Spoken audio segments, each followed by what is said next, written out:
So, Joe, should we begin at the beginning?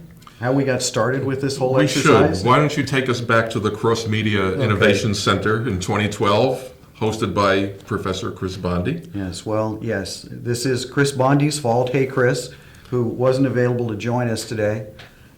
Chris was really the guy that was the spark plug for this whole thing. The three of us were at the CMIC Summit in Rochester in the fall of 2012, and Chris sparked some interesting conversations in between sessions between the three of us around what is the future of graphic communications, and what needs to happen to companies within the industry space if in fact they're going to successfully create futures for themselves. And that led to a discussion about the job shop model that most of the industry is built around. Mm-hmm.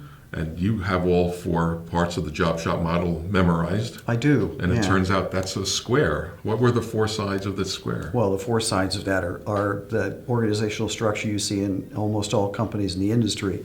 You've got sales, you've got operations or manufacturing, you've got finance, and often you've got HR.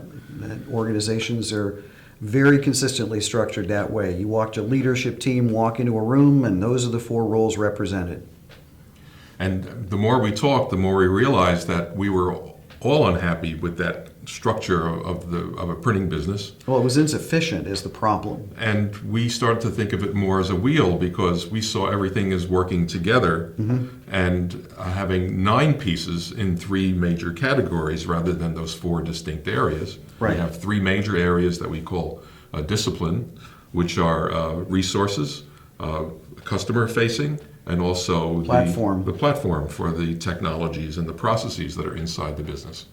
And then we found that all of these things have to integrate. They're not 4 distinct sides anymore. Right, and the integration piece is what's so critical about the model.